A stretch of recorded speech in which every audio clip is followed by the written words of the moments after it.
Welcome to the August meeting of the Southampton Village Planning Commission. We have a fairly full agenda for tonight, a number of items, and most of which we've been talking about for a while, some which I want to see if we can move forward tonight on, and some others that we want to talk about the process to move forward on. So two items that we've been talking about for a while. One is when we hired Studio AB, or I should say the trustees hired Studio AB 2 years ago to look at the zoning, one of the things they found in many parts of the zoning text was that the text actually was fairly well written, but that the over a long period of time, the interpretation of the text had varied. And one of the things that we became very aware of was the enormous workload of the building department, given the number of houses and other structures that are being built here. So we talked to Studio AB about some of the mechanisms other villages and towns had used to deal with this type of workload, and one that seemed to us, I think, particularly appealing, and I think, Mark, you had some experience with, was one where any application for a new building or a major alteration would have an initial zoning and compliance review by one of three firms that would be chosen randomly. So these would be firms that don't currently do work in the village of Southampton. Usually it's an architectural firm, but it doesn't have to be. It could be an engineering firm, but usually it's an architectural firm. And their role would be to literally put together, go through the checklist and produce a response to the applicant in the building department, which would say your application is in compliance or not on each item. And then the applicant has the opportunity to redo the application, to bring it into compliance, and then the building department would move it forward. Also to provide an initial objection sheet. Right. Such that you would review, and if you don't believe that the setbacks are met here or the pyramid law is met here, at least the building department doesn't start with a blank sheet. They start with a preliminary review by another licensed professional, and then they can review, then they can override it or go along with those objections. Right, and I think one of the advantages of this type of review is it's purely about how the application meets the code. There are no other factors that they're allowed to consider. It's purely an objective review. And so I think one of the things that we heard from Glynis, and I've experienced because it's also very, very common on the West Coast, is it really takes out the sense of politics from the initial review process, because no one gets to pick the firm. So literally, it just random.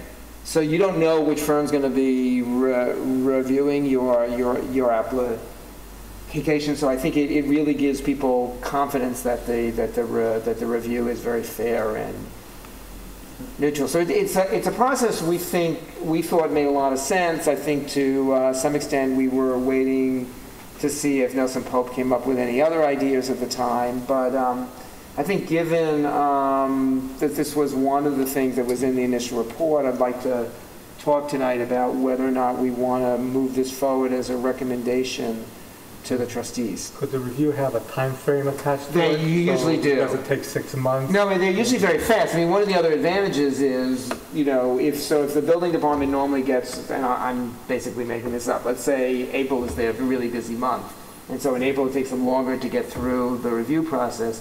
Since these firms only get a limited number each, usually these reviews will get through in a few weeks. I mean, they're very quick. A few weeks? Less than that. Or even less. Or even less. I give them like 15 days. Yeah, 10 days. Yeah. Maximum 10 days. Right. Because it's really an objective review. It would be check against that should be easy. Right. the code and it's against the code. It's also, I think, part of the review they do is a review for accuracy.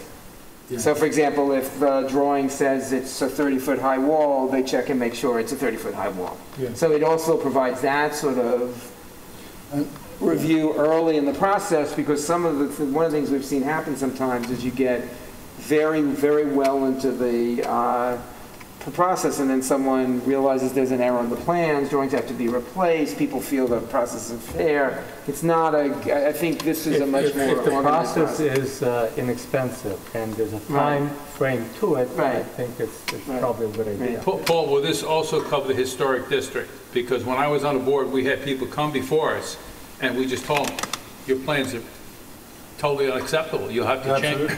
Well, it would, to the extent that they would review it against the provisions in the code. This is not an aesthetic review. This is a purely reading the code and saying. It's just to simplify things. In other words, Right. what you're trying to do is to bring up, instead of somebody going ahead, producing a set of plans and say, hey, look, it's all wrong, you got to do it all over again. Right, This is a preliminary setup, this is the review. They Right. review it, they say, fine, this is what you're going to have to do, you're going to have to change your plans. Then, so when it comes before the board, it's not... been through that review. Yes. I mean, so what's been happening, and it doesn't happen in every case, because we have so high a volume of cases, but there have been several cases where, an application can get fairly long into the process at ZBA or ARB or one of the other boards, and suddenly someone realizes there's a mistake in the plans. Usually it's not even, usually it's not an intentional mistake, but it still does, this would catch that very early You on. may find that once the thing is constructed already.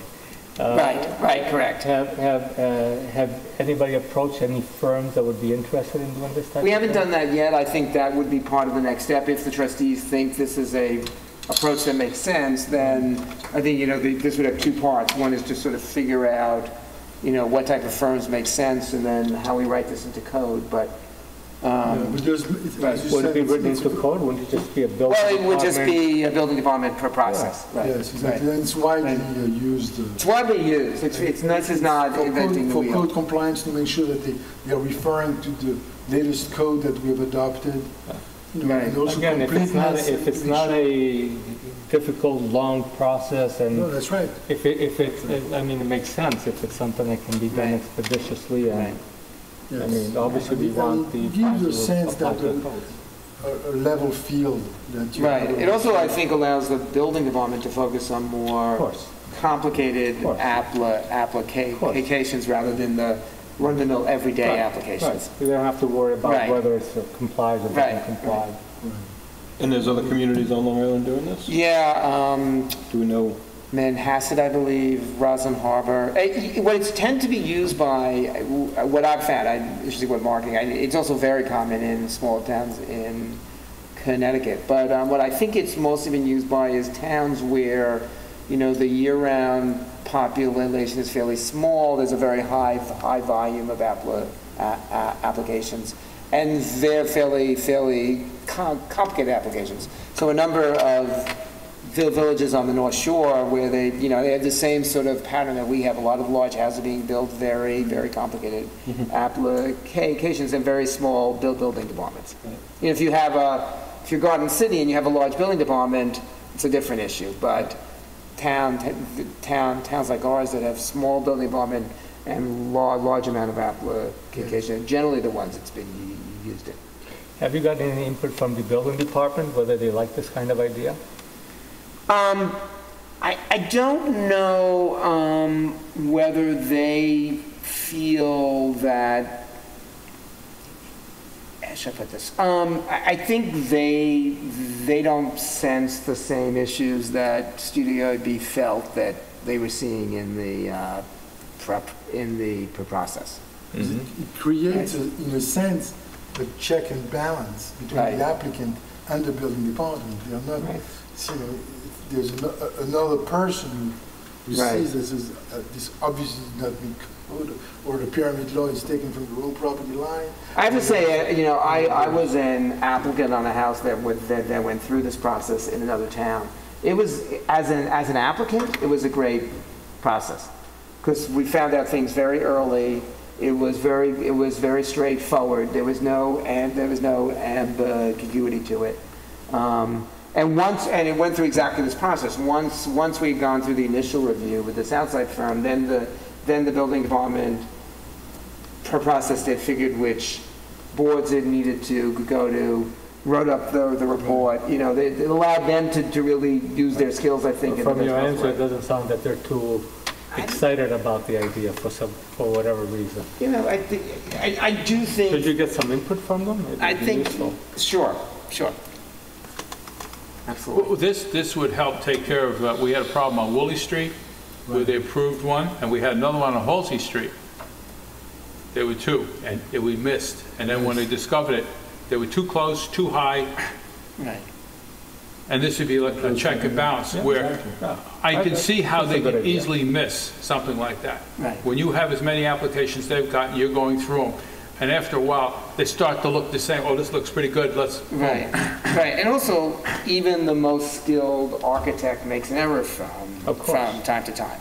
I mean, I don't think, I don't think Glynis perceived someone was doing anything wrong. It wasn't like It wasn't intentional. It was just, it's done the wrong way. Someone doesn't realize it until very late in the process, then it gets difficult, so. Let's put it this way. Okay. If this process is in place, probably the architects will be more careful. Correct. Yes, exactly. Yes. Right. Because you can't talk it through. Because you actually, by the way, at least in my case, you're not allowed to talk to the firm that's doing No, of course not. review. Of course. Right? It has to be a completely arm's length. Yeah, absolutely. Review. You don't even know who it is. Right. You don't know until you get the report. back, right. So- Yeah. So conceptually, Right. this plan goes to architect, 1, 2, 3. Right. Paul, can I ask you a question? What Well, just about let- dollar cost for this just stuff, let it operations, finish for the applicant? Yeah. Mark? Let's So- go to first. So then it comes back with, they found 4 errors on the plan. Right. Architects makes those changes, does it go back? Yes. Same architect? Goes back to the Make same sure- architect just to make sure it was. Otherwise, yes. you got to start all over. Right. Right. And you don't actually get the letter from the architect. In most cases, you get it from the building. Probably doesn't need to go back to the No, it architect. doesn't go back. If they correct it in the building Typically, department. yeah, typically, you give it to the person who does the peer review. Well, it goes to the building department. The building department gives it to the person who does the peer review. Right. The applicant doesn't know who. Right. Then the peer reviewer Right. provides a sheet to the building department of all of its objection. Okay. And then the building department looks at it, he says, no, that's not a good objection, or yes, that's true, and then the building department issues. Final. Yeah. Right. That makes sense. Yeah. Right, I see. Yeah, it doesn't have to go back It helps again. Right. the building department, Okay. but you have an independent person Yep. and who is licensed. Yep. He's not going to put his license on the line, Right. who reviews the plans. Okay. Just out of curiosity, what is the dollar cost My for this? first thing was inexpensive and time constrained, so I know that normally it takes between $600 to $700. Yeah, I was gonna say, the one I did, we paid, I think, $720 was the fee. That's not not, over the So top. it's not, That's believe me, not- in the that's not- context of our village and what people are building houses for, that fee should not be the driver. But what it does, I guess, for the applicant, I think, is it gives a peace of mind. certainty to the process that's very helpful. yes. And you don't have, it's very rare in that context where an application gets past the initial stage with anything in it that's not accurate. So, all right. So in other words, if he had to go before the zoning board of appeals, and then he gets into the architecture review board and finds there's a block there because what he did, hopefully this process will clarify all that stuff, so you just run into this. right. So, just the classic case you're talking about, there's an architect measures it and he finds there's a 22-foot high wall and that's what the code allows. And then 2 months into the process, they realize what they drew was actually 23 and a half feet, which I'm talking about a real circumstance. It gets very complicated for everyone to deal with. Sure. Because it's been through the review process, Sorry, building. it's a foot and a half is a big deal when you're designing a house. Yeah. So this really forestalls that process. All right. So do we have I think it's a Very good often. idea. okay? Or with 3-story houses, whether does it need to be sprinklered? Right, Does it correct, need to be- right, all that. Is it a 3-story house? Right, Yeah, sure. Who's making the All the determination? codes. right. Right. And what Because happens right in now, this there are circumstance, houses that look like 3 stories, feel like 3 stories, but yet on the right, spectrum. what this tends to do is, it tends to make people comply more strictly with the code, because it doesn't allow for interpret. Yeah, my only question is, Interpretation. how knowledgeable will these companies, these architects be of our specific code with all these nuances? Right. So how do they I mean, come they up to read through the speed? code and, Licensed professional. yeah. But the idea, I think, is that they're basing it purely on the reading of the code. Right. Do we give them like a checklist of the things Yeah. to look for? Yes. Okay, it's not like they get it and they say, okay, let me see. Yeah, no, usually there's a checklist and they're So there's a reviewing checklist that they it. look for They're reviewing the specifically. application against the checklist. Okay. Right. And I guess one thing I would stress again is they're not permitted to, it's not an aesthetic review. Who's going to prepare the checklist? I think that's, that Building should be the department? building department, I So that's why I would said you assume. should get some feedback Yeah, and yeah. you should be working with them Right. very closely. Yep, And we can get Right. from other jurisdictions that use it. right. But generally, I think the Oh. building department provides a checklist so You that. don't want to cut out our building No, department. no, I They should agree. be No, I think, involved in the I think process. the right way to do is for the building department To be to do involved a in the checklist process. and say, these are the items that you're Yeah. checking. But again, what it does is, and I think, ultimately, for us as the planning commission, I think our goal is that we have a clear zoning text that is strictly applied. Yes. Right, that it's not, that if it says the wall has to be 23 feet, it's not like, we're okay if it's 24, Maybe- 22, it has to be 20, it can't be Maybe in 23. doing this kind of review, we also can find out some of the things that in zoning maybe should be corrected. Correct, that maybe exactly. are unreasonable Correct, or right, out of the right, time. or that if you actually strictly apply, you begin to have issues. Right. That's the idea. Exactly, you hit it on the nail. I think once it's Right. strictly applied, then it goes to the proper board that Right. makes its determination. Oh, I guess it comes back to us as, this rule really doesn't make sense. Well, one of the things that concerns me is, when you watch videos of some of the boards, and one of the things you hear from the lawyers for the applicants is, well, guys, this isn't fair, this rule has not been applied this way in the past. That should never happen in a zoning conversation, Should. right? It should be, It's this is the objective, rule, black this is and what white. you do, not, Black and gee, but in the last 10 years, you haven't applied it that way. Right, of course. So, okay, if we have the sense of the commission, that's great. Then the other thing, which we talked about and I think somehow missed and never got to, was also from the Studio AB report, was to move up the date where you're required to get a certificate of Demolition. appropriateness for demolition to 1940. 1940 was the date Studio AB proposed because it basically captured anything that was pre-war. Sort of you had a period of time after 1940 when basically very little was built for 10 years. So it seemed to them to be a natural break point. So I wanted to talk about that and see if that's another item we could pretty quickly, I think, move forward on. So any discussion? No, I agree with that. 1940 sounds like a good. And you had the war, and then after the war, you couldn't get materials. Right. So there's your 10-year period. Right, so you had like 1940 to 1950, 51, 52, Yeah. when things started to get built again. I don't disagree with the date, but I'm just wondering, what architectural value was there between 1925, which I think is the date that we had before, and 1940 that's worth protecting? There's a lot of, this came up with some of the houses on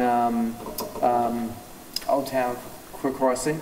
So they were sort of simpler version of frame houses that were built in that period of time, that people now think really should have been saved or should have been eligible. Right, so and they were there's recording afterwards. value in Yeah, that period that you yeah. After 1940, there's a few also, I would call them sort of prototype modern houses, 30s type modern houses that were done, that were actually very, very interesting houses. And then after that, you had a very different period of time because nothing Right. was built, and then when things were built again, it was very different model. Very small, and, yeah. right, yeah. Yeah. Okay, that's interesting. So- I'm okay with that date. Yeah. So we should, yeah.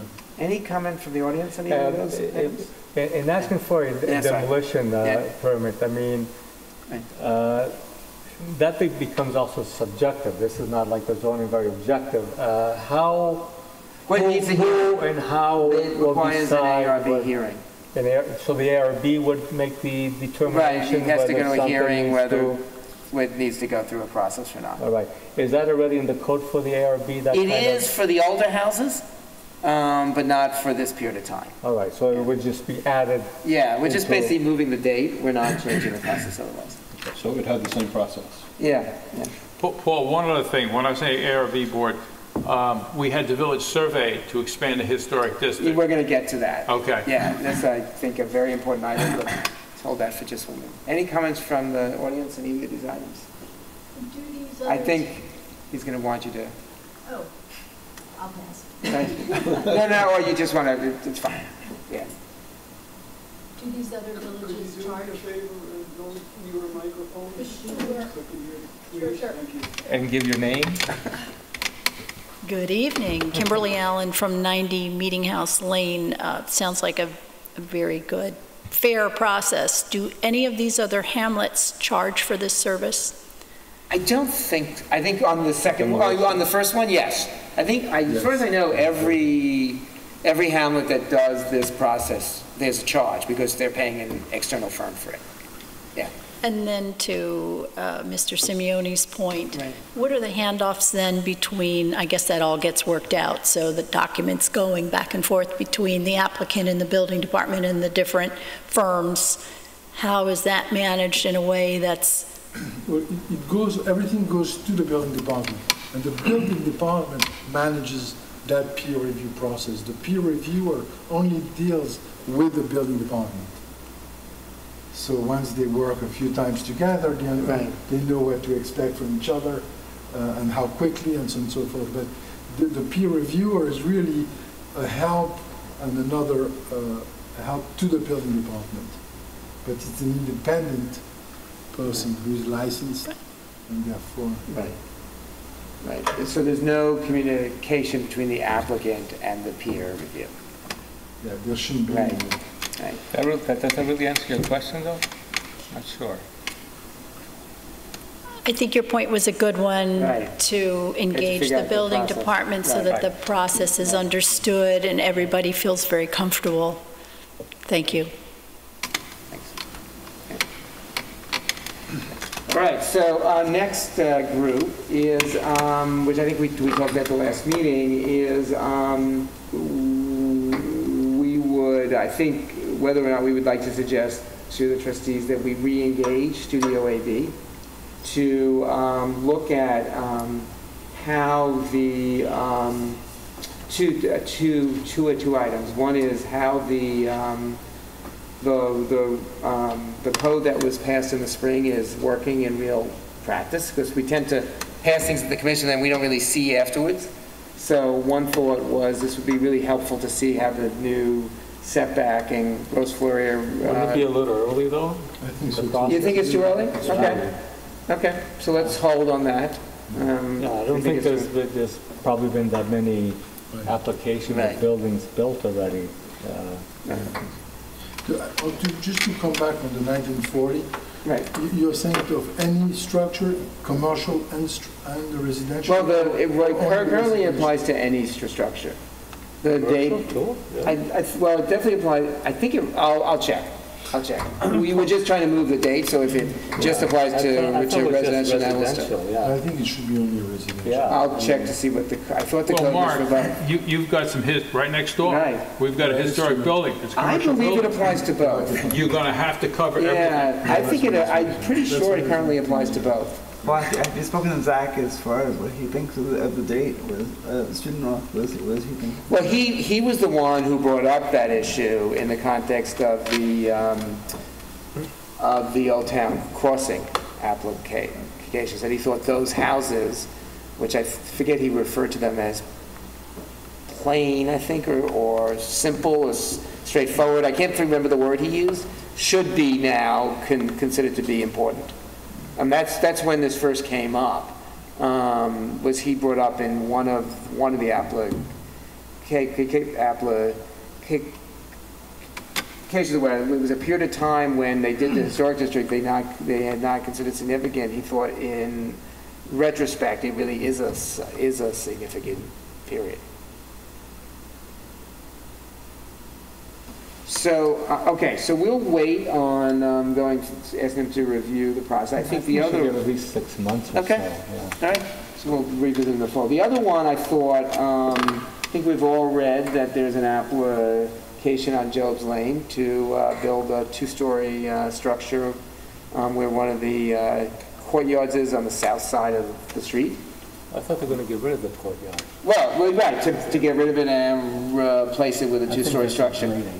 I think it's a great idea too. No, I'm not, believe me, I'm not saying it's not a great idea. I think it's a terrific idea. Nobody goes into that courtyard. Yeah, but I thought it would be helpful to see, this is the first case, I believe, where they should be complying with the design guidelines that we passed. It's interesting. I'd like to see And it'd be that useful to see is it working. That's right. I'd like to see that too. So I thought we would ask the trustees to let us see what's going on and see if it's working, because if it's not working, we can change it. Right. But I think this is the first one, it's going to be really Personally, helpful. I think it's going to work. I do too. You did a good job. Yeah, no, I think that was a really good set of rules, and hopefully, But I'd be very intrigued to see, and how whoever's making the plan interprets what those guidelines are. Right. I'd also like to, I think it's an opportunity for us to make sure it's not too burdensome to actually meet that, which I don't think it should be, but it's, it was really straightforward. Right. Yeah. I think there is a rendering of it upstairs. There is a rendering of it, the building they want to propose. Yeah. But also, I think there was a building there before this courtyard was created. Yes. So I don't know There if was a that's- house there. Yeah, yeah. There was a home. There actually was 2 homes there. And they tore both of them down. Right, and built this. Yeah. Yeah. This new building is like a 2-story, 3-story? Do you know? 2-story, I believe, right? Two-story?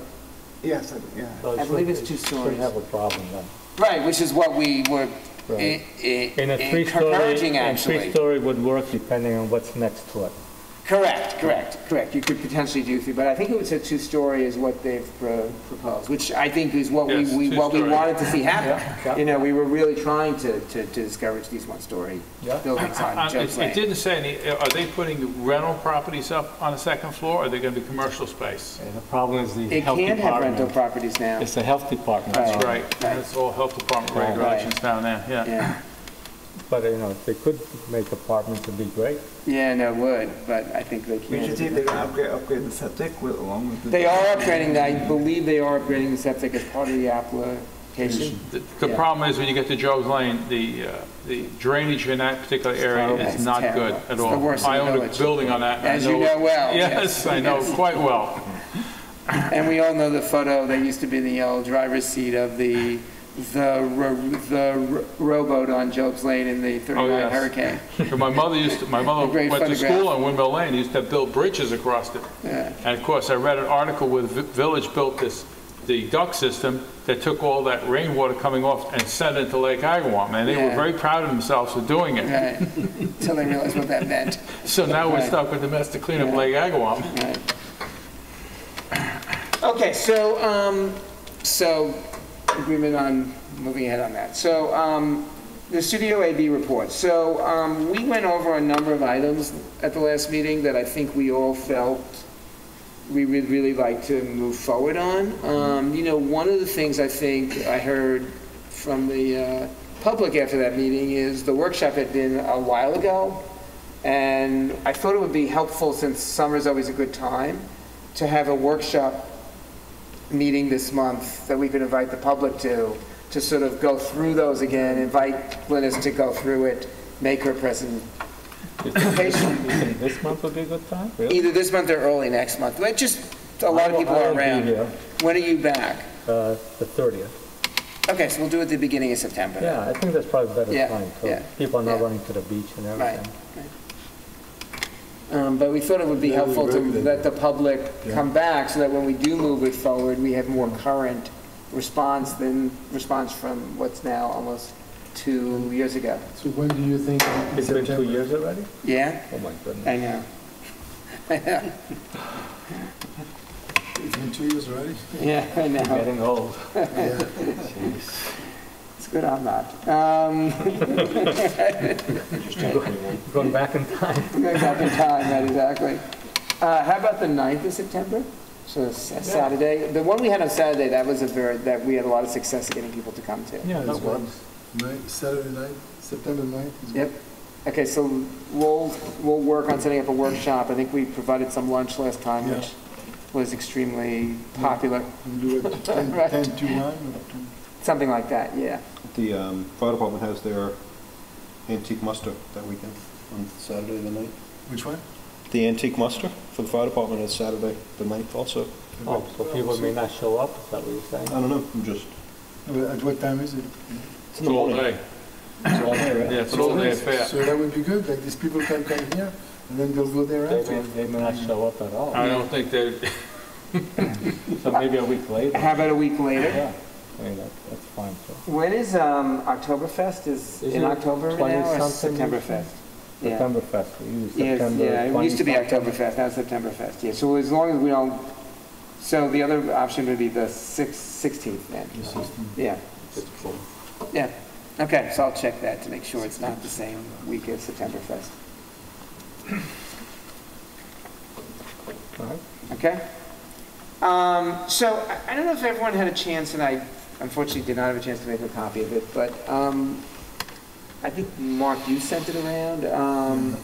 Their lighting standards, Mark sent around, it was you, right? Yes. Lighting standards from the town of Southampton, the town of East Hampton. I read the town of Southampton, I thought were very well written.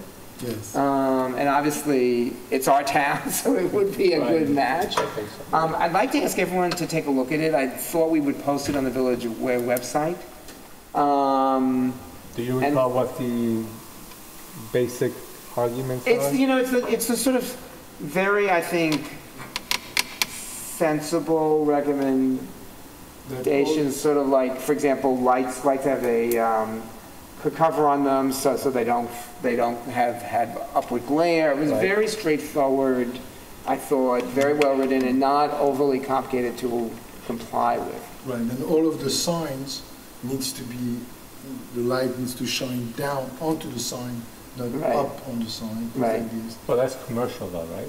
That's main. It applied to both. It applies to both. This was applying to both. Applies to both commercial Yeah. and residential. In residential, all the lights have to shine down. Right. You couldn't put the Lights underneath the trees. underneath. Yeah, which is now becoming really Which are popular. doing where you- next door to me. Yeah, and it's sort My of, wife loves it.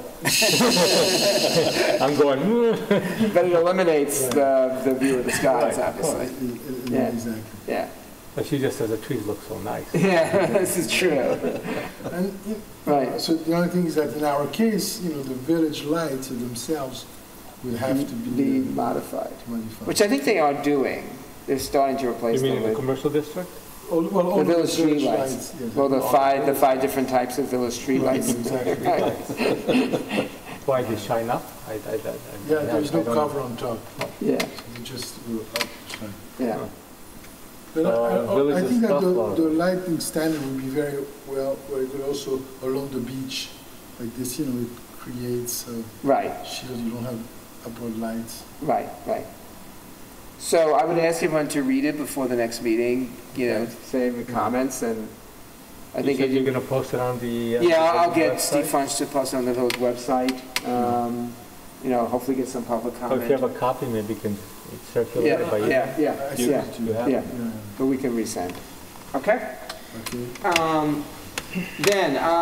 So this is something that I think, we've been talking about, the Village Center master plan, and it's sort of interesting because it came up almost in the context of the Seward District Right. conversation we had a year ago. So, one of the major recommendations in the master plan is you were both on the planning commission at the time, was that one of the most significant things we could do to improve the environment of the village business district was to rebuild this, what they call the main parking lot, which is this parking lot in back of here. Right.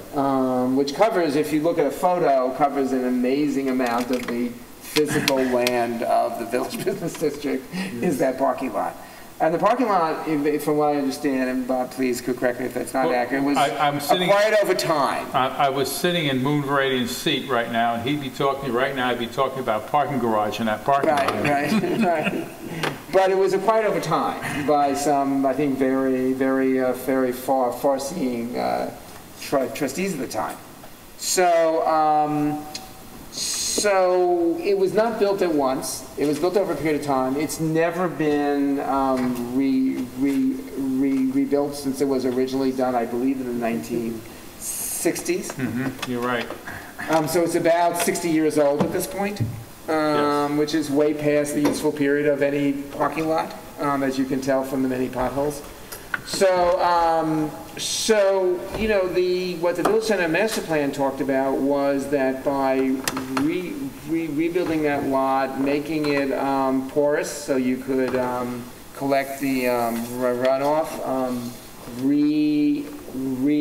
re-landscaping, so you get more vegetation than you have now. And when we asked Aaron Kuhn, who did the master plan, to engage a parking consultant said you could get up to 25% more spots in a modern lot because it's extremely, the way it's designed and space is very, so just, for example, in a modern parking lot, you have spots for compact cars. That's state code now. Obviously, we don't have that. Every spot's the same size, whether you're driving You'd never put an SUV, right, a Hummer. Right, whether you're driving a Mini or a Hummer, the spot's the same size. If you're driving a very large one, you can't fit in the spot. If you're driving a very small one, you know, you're using half the spot. So they thought that would be a major thing we could do that would both improve the drainage and would improve I think that's a the view of very the good village. idea, but they drive their cars once a week. They don't know what the double yellow line means. You're supposed to stay on one side. They don't know about turning their bright lights off. Right, there's many things. I don't understand. So we thought it was a good idea maybe to, you know, we have a sort of starting, you know, a new start with the trustees to say maybe now is the time to move forward and hire a design consultant to do an initial plan for that lot that we could then price, find out what it would cost. What about the trees on it? Would they be saved? I think you would say, you know, part of that plan would have to be a landscape plan that would say which of the trees should be saved. I think some of them are not the healthiest of trees, but which of the trees should be saved and how you could, in fact, have more vegetation than you have now. Because I think, so, you know, one good example, I think, for all of us is East Hampton did something similar several years ago. And their lot is now, I mean, I think it's an attraction, actually, for people to shop and use the downtown in East Hampton, is that main parking lot's really nice. It's well lit, it's well laid out, it's well landscaped, and what's happened since they did that is retail has actually grown up around the borders of that lot because it's an attractive place to be. Whereas in our case, you know, there's been, I mean, I think, you know, C.M. Maxami, who was chair of the commission, felt very strongly about the potential for West Main Street to become a location for retailers at lower rent, but that's not an attractive place to be right now. So There really isn't any sidewalk or any place to... nothing. Nothing. There's no sidewalk in the parking lot. You have to walk through the car lanes. And the famous idea of a parking garage somewhere on that site? Well, the problem with the parking garage really is when the parking studies have been done, there's not a shortage of parking spots in the village. The parking lots are not well managed. So there is more than sufficient parking, but right now, you know, you have everyone basically fighting for street parking spots, and really the lot behind Citarella across from Town Hall, that lot is extremely heavily used. So, you know, part of the problem is and I think part of the plan would be probably also to have them engage a signage consultant. Well, I think it's a great idea, and my thought was, and I know there are other lots which are, some of them are private, which obviously the village can't directly control, but it would be useful to have just a master parking plan that would include signage and landscape improvements, because I think it's tough for businesses right now. And, Right. you know, if you do an upgrade, things feel new and people will talk about Right. it. It'll be exciting for people to say, hey, let's come to Southampton, Right. go shopping. Did you see what they did at the parking lot? And give that perception of ease of parking Right. an uplift. And particularly, I think in the, you know, not as much in the summer, but in the fall, for example, when driving to East Hampton is not as intimidating as it may be tonight. You know, I think the fact that that is so much more attractive an environment is really a competitive issue for our retailers.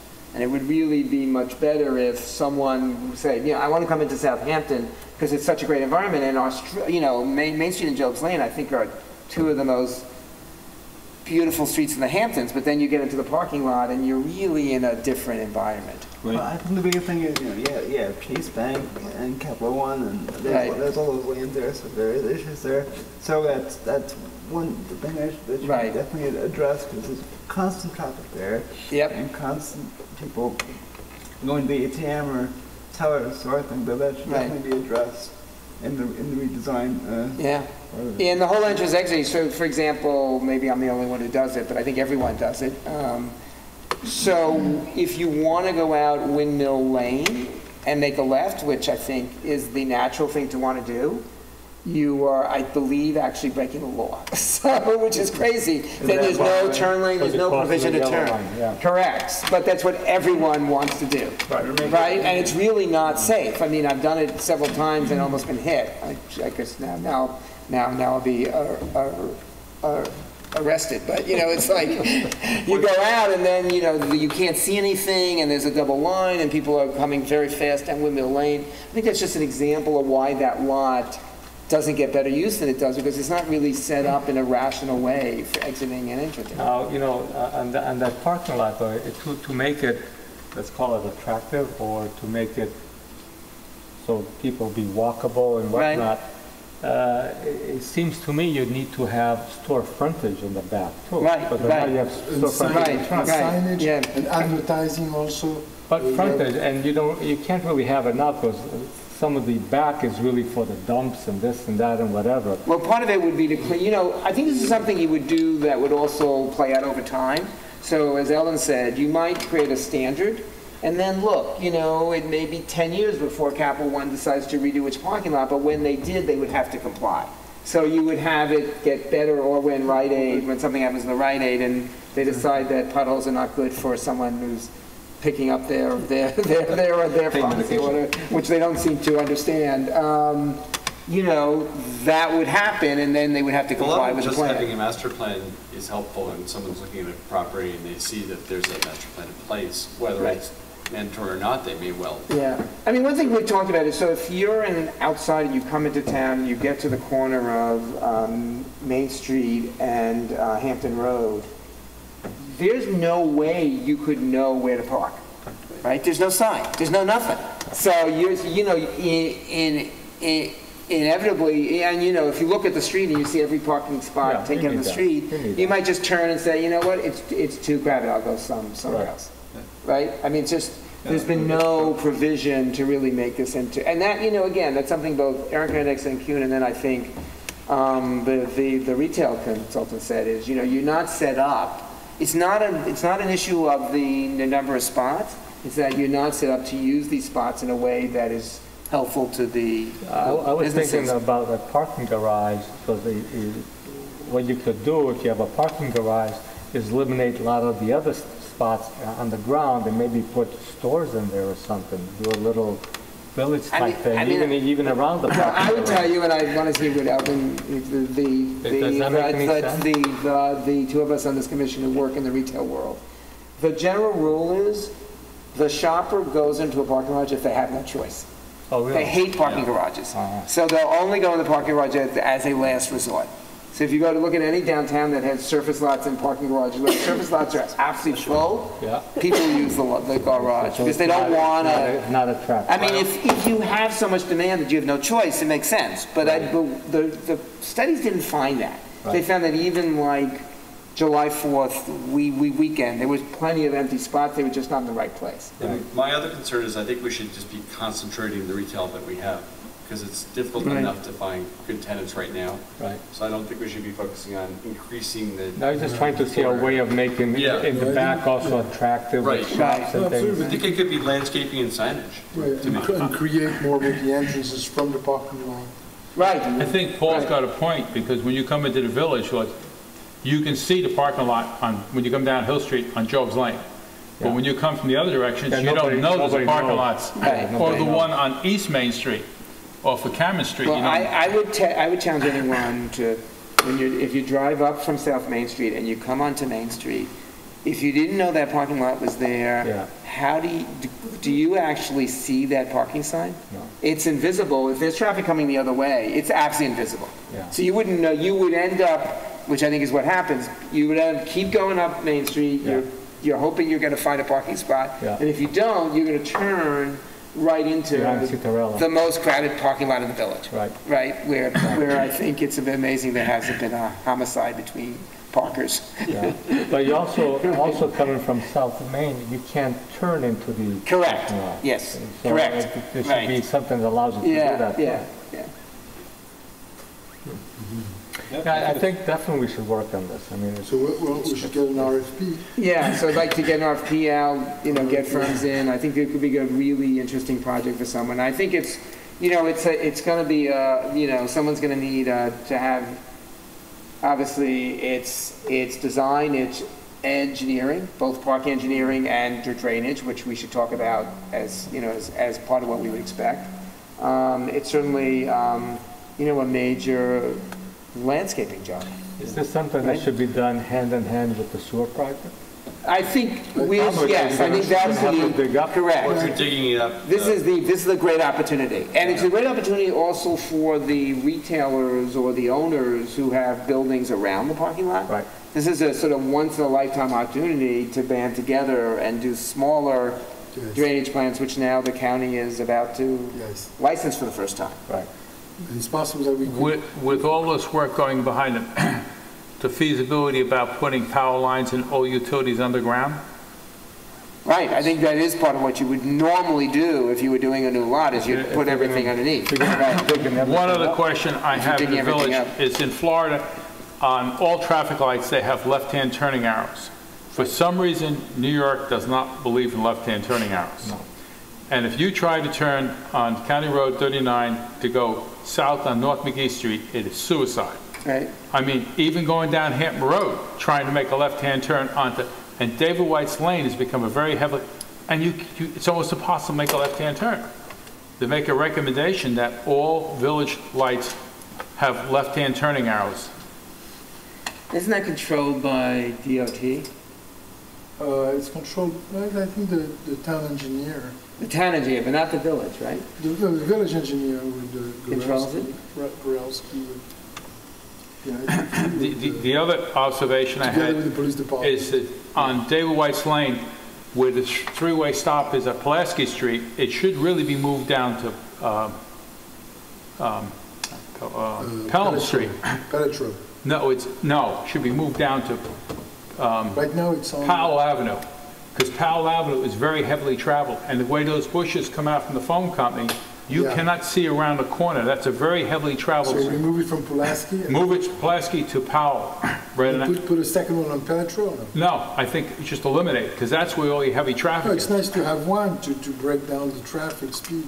Well, it's basically to slow them down, to stop them from Right. speeding. So what he's saying is there's only one there now. There's only one there, it's not at the right location. Right. I agree that we should, I would move it down, one street down, maybe on Petro, instead of Pulaski.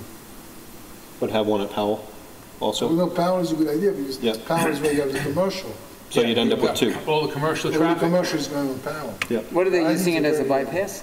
Sorry? Are they using it as a bypass? Oh, yeah.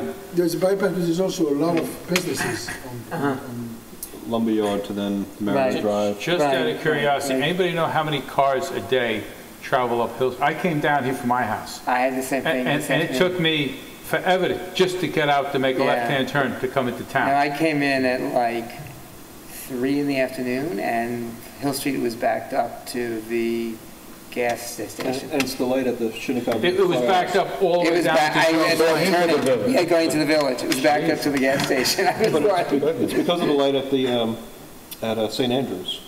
well, that's definitely had an impact. That light Right. should be removed. There's a lot of backup from that light. Yeah, because as soon as you clear that light, Right. there's no traffic. That Yeah, light should be yeah, that light should be yeah. removed.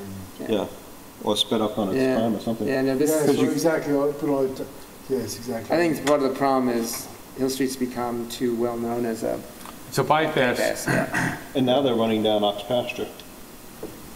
that's what I did. Yeah, if you turn down and came around, Bob, Go, you'd go, be go, amazed at how that's many cars are running down Ox Pasture. go try to That's go a great across bypass, North actually. McGee Street, going across County Road 39. They're backed up. Sometimes I've seen them backed up over the railway tracks. Yes, Oh, yeah. Yeah. yes. That I happens. was trying to go to my that son's happens house at on North David- McGee Street one day, and I got stupid and went that way. That actually happens at David White's Lane. It backs up across the railroad tracks and all the way. Like, if you're going north and you're Yeah. trying to turn at David White's Lane, that backup can go like past the railroad tracks onto the southern part of David White's Lane. See, again, there's no Yeah. turning arrow on that. Right. Yes, That's there's a a crazy- turning out yeah. from the other direction. That intersection is crazy not to have a turn signal. Absolutely crazy. I just, I actually don't understand it because I don't there's so many understand people because starting to try in to turn Florida, there. every single intersection's got turning arrows. Right. Every single one. And for some reason, Right. New York, either the guy up in New York is stuck in the 1920s. It's funny, in a lot of towns, the traffic engineers are very reluctant to do turn signals for whatever reason. You really have to. I think they're a lot safer. Yeah, I do too. But you also need extra lanes. to- Yeah, well, that's Yeah, the you need problem. extra lane, You- extra time. Yeah, you need more geography. So any other comments on the idea of hiring someone to do, I think it's a great idea. I think we should do an RFP. okay? Any comments from the audience? In doing an RFP, we have to give guidelines. Yeah, so I think what we'll do is we would go to the trustees, make a suggestion that we do it. The last time we did it, we actually wrote an RFP, spent a lot of time writing, making sure that was correct, and then, publicly advertise it. Yeah, I think so. It might And we be also useful. sent it to firms that we thought it would be interesting to have respond. It might be useful if we could just get some outside idea of how much Right, money we're talking about. correct. Just so right. that, before we spend a lot of time on this. Right, this is Well, I certainly see- some money, and I think one of the things we would require is a real environmental sensitivity, because this is I bet like, it's going to be at least $500,000. for the lot. Yeah. Yeah, Oh, yeah, Yeah. oh, yeah, For the yeah, yeah. for the lot. But you already have an idea what it's going to cost. It might be nice to be able to tell the trustees. No, for the some lot for outside sure, idea. not for the fee, hopefully. Not for the fee, no, Yeah, no. yeah, Yeah, for the lot. yeah. Paul, I see you having hedges, and that's a major problem. I look at Hilbert Street, where my father's house is. Yes. They got these hedges right up to the property line on both sides. My neighbor to the west of me's got it, plus a tree, and you can't, when I come out of that driveway, you cannot see down the street Where Yeah, is that? on Jennings and Hilbert. yeah. Yeah, so the proposal in the Studio AB report was to limit hedge height. We got Yeah, I a, think so. I would say, and I think it may have changed this point, when we brought this up at the workshop 2 years ago, we got a very mixed response. So I thought it was one of the things we'd want to talk about in the workshop. Yeah, I think there should be a restriction on that. Well, I think that those the- the sh- corners are different than regular. right? Well, there's corners, but there's also the shadows that it creates on the street. The street is everybody's. And I think that when you have those hedges that are like 12 feet high, 13 feet, really, it's an excessive shadow. There I don't think it should touch are that height. people who feel People do that their own the hedges. village should not be. Ed, it's not so much the head regulated. height, it's the The shadow. spacing in the driveway when you come out. Yes. They can't see you, especially when Well, you get... one idea that came up was whether or not you, as Ellen pointed out, whether you would, in effect, create a limit at where there's a driveway, so that at that point, the hedge had to come down. Had that to you come could down so actually you can out. see when you come out. Yeah. Well, we spoke about that a few months ago. Yeah, so I think in this workshop, that's one of the, I think the items that I have are setback and side yards on larger lots, because when the setback and side yard changes went through, they were limited to the small lots.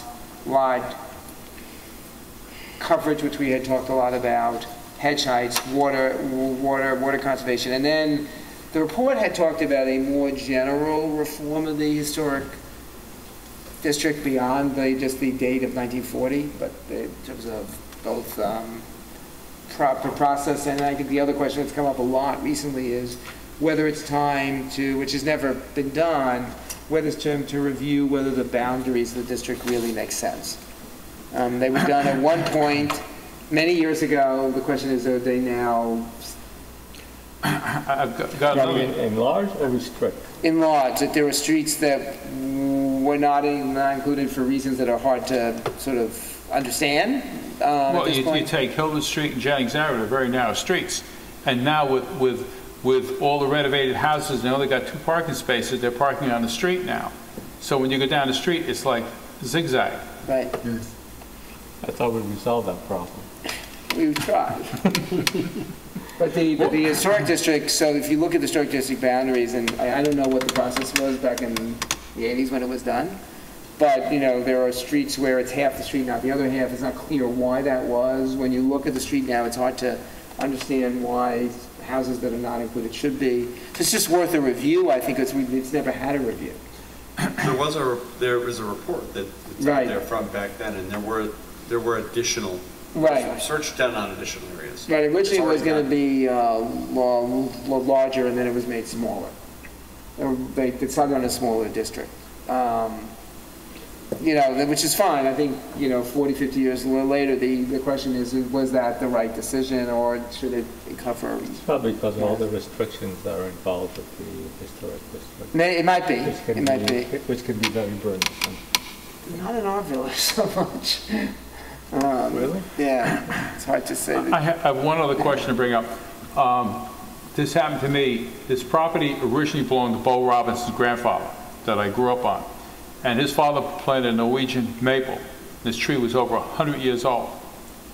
A neighbor next to west of me built a swimming pool. I came back from Florida and the tree's dead. Couldn't understand why the tree died. And somebody told me the root system, they cut the root system out. Now what, and it cost me $5,000 to get this huge tree taken down. What provisions are we looking at to try to save these?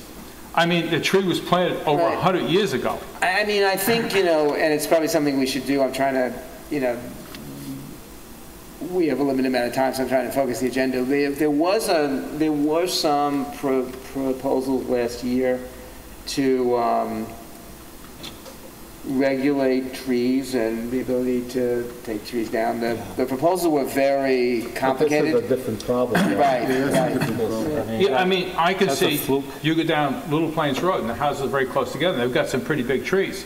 And somebody comes in there and puts a swimming pool in, that root structure's gone and the tree's dead. You can't tell people not to. It's very hard to regulate. I mean, yeah, I think it's extremely hard to regulate because you don't know the root structure.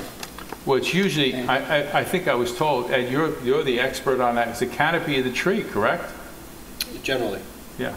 But if your canopy is over, if it's your tree and the canopy is over on your neighbor's property and your roots are over there. Yeah. It's not under your control. You know, when we talked about For example, when I put my arborvitae, I put them 5 foot inside my property. that helps God. protect it, because if you have My a tree's not somebody else's. I couldn't argue about it. The tree was there when I was, before I was born.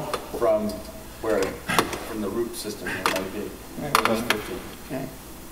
But on smaller lots, you know, it's, Yeah, that's what's going to be harder. exactly. Yeah, I was just saying, in my case, I had to put arborvitae on one side, and instead of putting on the property line, I put it 5 feet inside my property. So now that the trees are grown, even as they're branching out, they're still within my property, not on the neighbor's property. Yeah, we did the same thing. Makes sense. Yeah. It takes away from my land, but they're my trees, and that's my Right. trees. Yeah, that's what I did when I did my house. All the trees and everything are on my property. Right. Okay, anything else? It's a very full agenda. So we're going to try for a workshop on September 16th, if that works for everybody. I'll talk to Steve about getting it on the calendar and about And should we Authorizing- review? We kept it in August? I thought August would be good also, because I mean, maybe the last day of August. I guess the question would be, you would have to do it, I think, the weekend of the 24th. 24th or the And- next, the following weekend. Eduardo's not here. But what I'm about- trying to find out a weekend where we Well, all... well, Because I'm not here. What was the 30th? I don't think you wanted, is that the weekend I mean, before? Just before Labor Day. August 30th is a Wednesday. Sorry. Let's do it in September, it's a better time. People are not going on vacation, they're not going to the Yeah. beach, they're not doing this, not Yeah, I doing agree, actually. I mean, you could do it the weekend of the 26th. The problem with summer weekends, I agree, is Yeah. people get very busy. I don't know, August. Oh, let's send an email chain around. Right, and right, figure it out. right, right. And then also maybe one item that we could review is whether to allow sleeping in pool houses.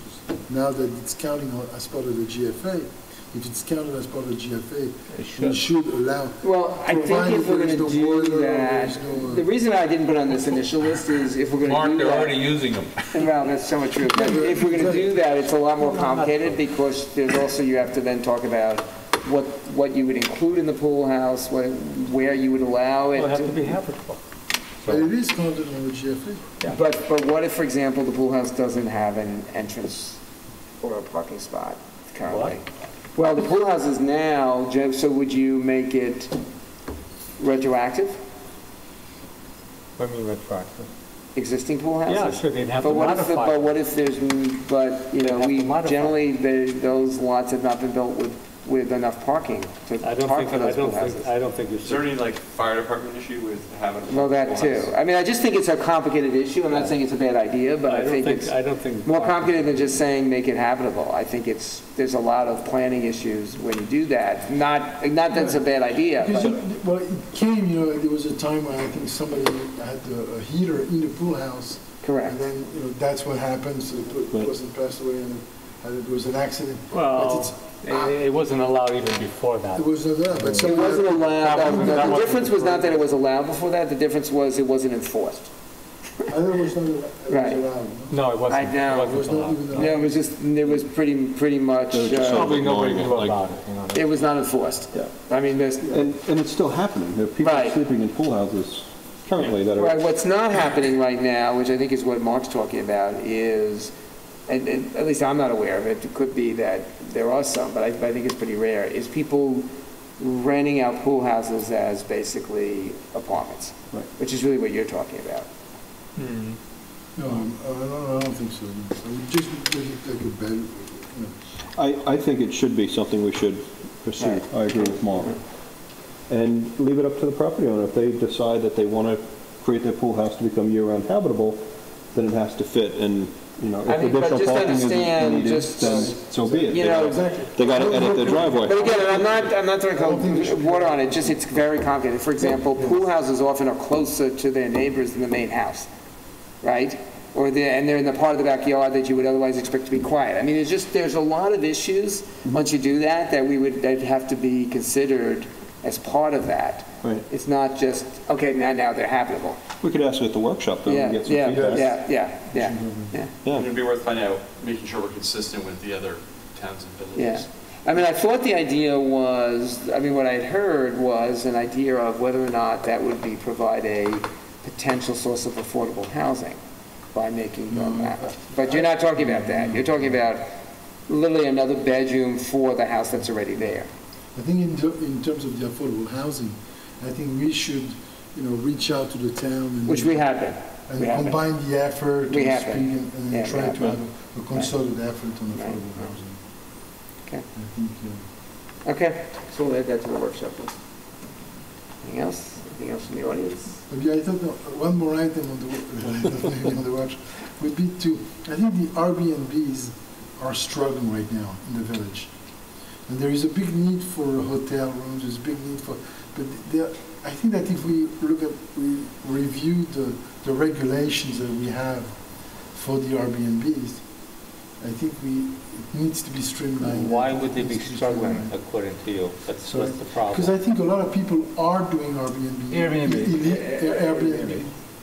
They're both are. Be a bed and breakfast or a day Bed- room? bed- bed and Well, there's breakfast both or- B&B and Airbnb. I think that a lot Well, of bed people. and breakfasts are a regulated item in the village, and there's Yes, and that's why a we number of them.